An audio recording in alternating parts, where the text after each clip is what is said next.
Justice for justice Karnan, याद है आप लोग को या भूल गए? इस देश में जस्टिस कर्नन बहुजन समाज के थे, दलित समाज के थे और कोलकाता हाई कोर्ट में जज थे। जस्टिस कर्नन के बारे में बता दूं कि सबसे ज़्यादा फैसले देने का रिकॉर्ड है उनके नाम। और पता है वो फैसले क्या थे?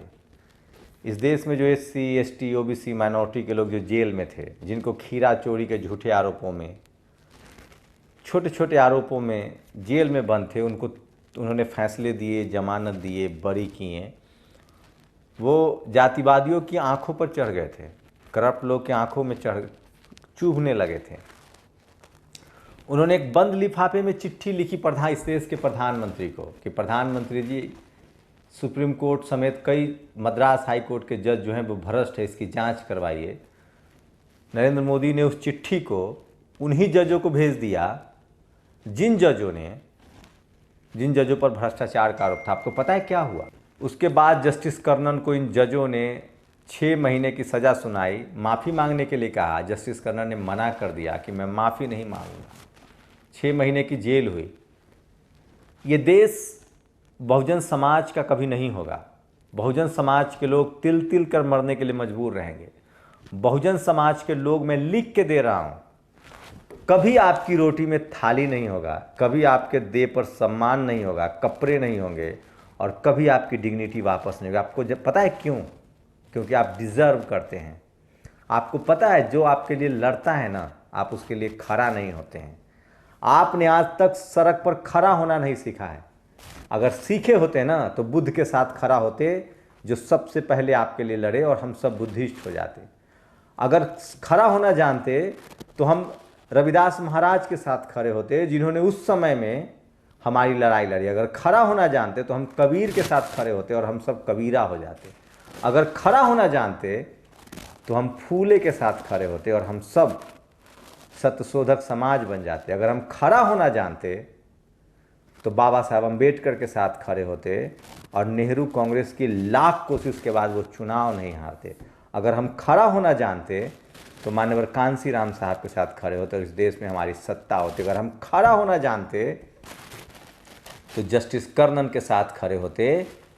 और खड़ा होने का मतलब क्या है जानते हैं? बाबा साहब ने जो आपको एक वोट का अधिकार दिया है ना, जो संवैधानिक अधिकार दिया है ना, वह हम उसके साथ सिर्फ खड़ा हो जाए ना सड़कों पर, तो इस देश में किसी की औकात नहीं है कि वो आपके अधिकार छीन ले, उसकी चूल्हे हिल जाएंगी। आप बताइए, इस देश में जातिवाद का इससे बड़ा सबूत क्या हो सकता है कि 4 जज खुलेआम, रंजन गोगोई एक प्रेस कॉन्फ्रेंस करते हैं और वो दीपक मिश्रा जो चीफ जस्टिस ऑफ इंडिया, उन पर आरोप लगाते हैं और उसको कुछ नहीं होता। बाद में वो चीफ जस्टिस ऑफ इंडिया बनते, लेकिन वही जस्टिस कर्नन जब भ्रष्टाचार के आरोप लगाते हैं तो उनको 6 महीने की सज़ा हो जाती है, लेकिन हम खड़ा नहीं होते हैं। हम रोहित वेमुला के साथ खड़ा नहीं होते हैं। हम मरने के बाद मातम तक नहीं बनाते हैं। हमारी नस्लें गूंगी पैदा होंगी। मुझे रोज़ फ़ोन आता है, सबको अपनी पड़ी है, सबको डर है। मुझे नहीं पता किस बात का डर है। राहुल गांधी को डर नहीं है जिसके पास अरबों खरबों की संपत्ति है। संजय सिंह को डर नहीं है जो रोज़ योगी से 6 पाई हार देते हैं। हमारे लोग को पता नहीं कि, मैं फिर कह रहा हूँ, कल मुझे भी मार दिया जाएगा, आप भूल जाएंगे, लेकिन मैं एक बात लिख के दे रहा हूँ। मुझे जगदेव बाबू की एक लाइन याद आती है, मुझे पेरियार की एक लाइन याद आती है, मुझे जो दक्षिण भारत के पेरियार थे उनकी लाइन याद आती है, मुझे ललई सिंह यादव की लाइन आती है कि पिछड़ा समाज इसलिए पिछड़ा है कि वो हिजड़ा है। वो साफ कहते थे क्योंकि आप अपने अधिकार के लिए सचेत नहीं हैं। मुझे लाइन याद आती है, ये तमाम है। मुझे लाइन याद आती है जगदेव बाबू की, वो कहते थे पहली पीढ़ी मारी जाएगी, दूसरी पीढ़ी जेल जाएगी, तीसरी पीढ़ी राज करती है। एग्जाम्पल बताऊं? हेमंत सोरेन, उनके दादा की हत्या हुई थी, उनके पिता को जेल भेजकर प्रताड़ित किया गया, आज वो मुख्यमंत्री हैं। तेजस्वी यादव, उनके पिताजी जेल में हैं, वो राज करेगा। मैं इसलिए कह रहा हूँ बहुजन समाज के लोगों, गूंगे बने रहोगे, तुम्हारी आने वाली नस्लें गूंगे बनेंगी। अपने लोगों के साथ खड़ा होना सीखिए। उस समय हम सोशल मीडिया पर इतने सक्रिय थे। मैं गया था चेन्नई, मैंने किए हैं कई जस्टिस कर्नन के इंटरव्यू। इस देश में मार्कंडे काटजू, जिसको आप लोग बहुत प्यार करते हैं, माफ़ी मांग ली उसने कोर्ट से। आप लोग को बहुत दर्द हो रहा है प्रशांत भूषण के लिए। वही प्रशांत भूषण है जब बीएसपी सुप्रीमो मायावती बहुजन समाज के मान सम्मान की प्रतीक पार्क बनवा रही थी तो ये जनहित याचिका डालती। इनका काम यही है, जनहित याचिका डालना, मोटा माल कमाना। लेकिन मैं फिर भी उनके साथ खड़ा हूँ। बहुजन समाज हमेशा अन्याय के साथ खड़ा होता है, अन्याय के साथ खड़ा होता है और अन्याय का विरोध करता है। आज लेकिन यही प्रशांत भूषण है जिन्होंने जस्टिस कर्नन के खिलाफ कैंपेन चलाया था। ये वो जज थे CJI JS Shekhar, justice Madan, justice Gogoi, ये तमाम 6-7 जजों की बेंच थी जिन लोगों ने जस्टिस कर्नन को जेल भेजा था। आपको नहीं लगता जस्टिस कर्नन संसद में होने चाहिए? आप सोचिए, हम लोग एक चपरासी की नौकरी करते हैं ना तो सेट हो जाते हैं, आवाज़ नहीं उठाते अपने अधिकार के लिए। मान्यवर कांसीराम साहब वैज्ञानिक थे, DRDO में लात मारी थी नौकरी की। बहन जी टीचर थी, लात मारी थी नौकरी की। रामविलास पासवान SDO बने थे, लात मारी नौकरी थी। मैं फिर कह रहा हूँ, जिस दिन आपके मन से डर निकल जाएगा ना, उस दिन आप जस्टिस कर्नन होंगे। लेकिन मैं इस देश के बहुजनों से अपील करता हूँ, आप खड़ा होइए। जस्टिस कर्नन जैसा जज नहीं मिलेगा इस देश में।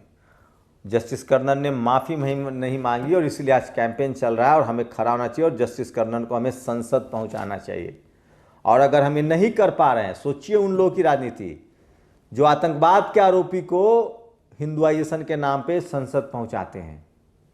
हम अपनी योद्धाओं को भूल रहे हैं, हमें समझना पड़ेगा। और मैं वीडियो जो बनाता हूँ ना, मेरा कोई भी वीडियो आखिरी हो सकता है, लेकिन मैं आप लोगों को जगाने के लिए, और मेरी बाबा साहब की वो सीख याद है, ज़िंदगी बड़ी नहीं शानदार होनी चाहिए। मैं रोज़ जीता हूँ इस उम्मीद में कि मेरी मौत बहुत शानदार होगी, मैं किसी के गोली से मारा जाऊँगा या मैं लंबा जेल जाऊँगा।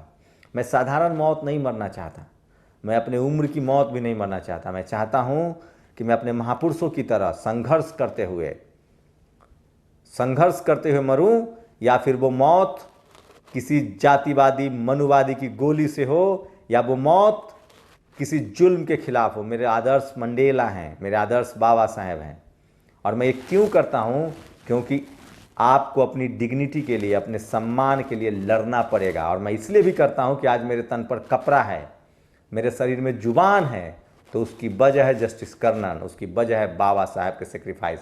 आपको क्या लगता है, ये नौकरी, ये आज़ादी, ये घर, ये टीवी, ये बीवी आपको मुफ्त में मिला है? हमारे लोगों ने, महापुरुषों ने सेक्रीफाइस किया है इसके लिए, तब जाके मिला है आपको। रामस्वरूप वर्मा, जगदेव प्रसाद, साहू जी महाराज, शिवाजी महाराज, संभाजी महाराज, इन्होंने सेक्रीफाइस किया है। समझना पड़ेगा आपको। और आपके लोगों को आज जेल में डाला जा रहा है। जस्टिस कर्नन को जेल में, सोचिए, एक दलित जज को जेल में डाल दिया गया और हम लोगों ने बर्दाश्त कर लिया। अमेरिका में एक अश्वेत की हत्या होती है, वो बर्दाश्त नहीं करते। इसलिए कह रहा हूँ, जस्टिस कर्नन को न्याय दीजिए। जो ट्विटर चल रहा है इसको ट्रेंड कराइए, जस्टिस फॉर जस्टिस कर्नन। और शायद दिलीप मंडल इसी लिखते हैं, जस्टिस कर्नन और प्रशांत भूषण को एक ही अपराध और धारा यानी कंटेप्ट ऑफ कोर्ट में दोषी माना गया। अम्बेडकरवादी जस्टिस कर्नन को 6 महीने जेल की सजा हुई थी। सोचिए, जस्टिस कर्नन, प्रशांत भूषण को कितनी सजा होगी? शायद कोई सजा नहीं होगी। मैं इसलिए कह रहा हूँ, जस्टिस कर्नन को इंसाफ मिलना चाहिए और वो झुके नहीं। वो कब बाबा साहब ने अपनी आत्मकथा वेटिंग फॉर ए वीज़ा में लिखा है कि उन्होंने क्लास में बाहर बैठना पड़ा और घर में उन्हें पानी भी नहीं पीने दिया जाता था। वो अपने किसी टीचर की तारीफ उन्होंने नहीं की है। Justice for justice Karnan. तो मैं फिर कह रहा हूँ, जस्टिस कर्नन के साथ इंसाफ हो। ये जो पाप किया है, जो मैं कह रहा हूँ, ये जुडिशियरी में सबसे ज़्यादा पापी लोग बैठे हैं, जातिवादी लोग बैठे हैं। कोलेजियम सिस्टम लागू होना चाहिए। और मैं इसलिए कह रहा हूँ, मुझे प्रशांत भूषण जी के प्रति उतनी ही हमदर्दी है जितनी हमदर्दी उन्होंने जस्टिस कर्नन के प्रति थी, न ज़्यादा न कम। यही प्रशांत भूषण ने जस्टिस कर्नन को नीचा दिखाया था, लेकिन हम फिर भी जस्टिस प्रशांत भूषण के साथ हैं। लेकिन मैं बहुजन समाज से अपील करता हूं कि इन तस्वीरों को याद कीजिए जिसमें जस्टिस कर्नन जेल से निकल रहे हैं। 6 महीना उन्होंने जेल काटा था। वो मैं इंटरव्यू आज दोबारा लगाऊंगा। मुझे लगता है कि अगर हम लोगों ने जस्टिस कर्नन को संसद नहीं भेजा तो इस देश का, इस बहुजन समाज का अन्याय होगा और फिर कोई जस्टिस कर्नन खड़ा नहीं होगा। जब हम चपरासी की नौकरी करके सेट हो जाते हैं तो कोई जज बन के क्यों सेट होगा। और मैं फिर कह रहा हूँ, ये लड़ाई किसी ठेला वाले, रिक्शा वाले का नहीं है। ये लड़ाई किसी गरीब मजदूर किसान, हमारा बाप नहीं लड़ पाएगा।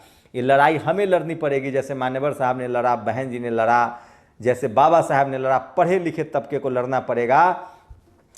और अगर आप नहीं लड़ेंगे तो आपकी आने वाली नस्लें इसी तरह से प्रताड़ित। सोचिए, जब आपका हाई कोर्ट का जज जेल भेजा जाता है तो आपकी क्या औकात है और आप क्या सोच रहे हैं? आप पुलिस, दरोगा, डीएम, एसपी, सोशल जस्टिस मंत्री बन के खुश हैं? अरे 5 बार का थावरचंद गहलोत सोशल जस्टिस मंत्री ही बना रहता है और 1 बार का निर्मला सीतारमण फाइनेंस मिनिस्टर बनती है। क्या बात कर रहे हैं आप? जब तक बहुजन लीडरशिप की पार्टी नहीं आएंगी, तेजस्वी, अखिलेश, मायावती, लालू की पार्टियां नहीं आएंगी, आपकी यही हालत होगी। आज ऐलान कर दिया है हेमंत सोरेन ने कि मैं SC ST OBC का आरक्षण बढ़ाऊंगा नौकरियों में, ठेकेदारी में, प्राइवेट कंपनियों में। ये तभी होगा जब बहुजन लीडरशिप वाली पार्टी आपको चुननी पड़ेगी और ये आपको समझना पड़ेगा और इस देश के मुसलमानों को समझना पड़ेगा। आपको आज अछूत बना दिया गया है।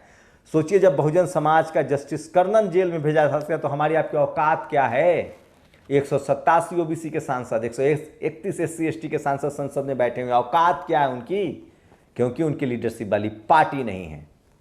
आपको समझना पड़ेगा कि बाबा साहब ने बहुत मेहनत से आपको वोट की ताकत दी है और उसको समझना पड़ेगा, राजनीति को समझना पड़ेगा और हमारे नेताओं को भी समझना पड़ेगा कि जो परिस्थितियां हैं आपको सड़कों पर निकलना पड़ेगा। तो बात मैं जस्टिस कर्नन को कर रहा था, हम सबको जस्टिस कर्नन के साथ, आपके पास ट्विटर अकाउंट है तो ट्वीट कीजिए, जस्टिस कर्नन साहब का किसी ने साथ नहीं दिया क्योंकि वो दलित हैं, आप दीजिए उनका साथ, न्याय दिलाइए उनको। 6 महीने के लिए उनको जेल भेजा गया था और वो एक इतिहास में धब्बा था, वो जुडिशियरी सिस्टम पर धब्बा था। और सोचिए कि जस्टिस गोगोई ने सुप्रीम कोर्ट के चीफ जस्टिस के खिलाफ प्रेस कॉन्फ्रेंस की, कोई कार्रवाई नहीं हुई। लेकिन एक दलित जज के साथ किस तरह जस्टिस कर्नन को जब सुप्रीम कोर्ट के जातिवादी जजों ने सज़ा सुनाई तो सज़ा की माफ़ी के लिए कर्नन साहब के बेटे ने राष्ट्रपति प्रणब मुखर्जी से गुहार लगाई। प्रणब मुखर्जी ने सज़ा माफ़ी की अर्जी नहीं सुनी क्योंकि वो ब्राह्मणवाद से लिप्त था। तो सारी परत दर परत हम लोग खोल रहे हैं, उसको समझने की कोशिश कीजिए। और मैं इसलिए कहता हूँ कि जस्टिस कर्नन हमारे हीरो हैं और जस्टिस फॉर जस्टिस कर्नन, इन तमाम तस्वीरों को आप शेयर कीजिए। और दिलीप मंडल और तमाम नितिन मिश्राम जैसे लोग जो कैंपेन चला रहे हैं, मैं फिर कह रहा हूँ, अगर हम जस्टिस कर्नन के साथ खड़े नहीं हुए, उनको हमने संसद में अपना नेता नहीं बनाया, तो बहुजन समाज में फिर कोई जस्टिस कर्नन बनने की हिम्मत नहीं करेगा। आप लोग की क्या प्रतिक्रिया, अपनी प्रतिक्रिया जरूर दीजिए। शुक्रिया।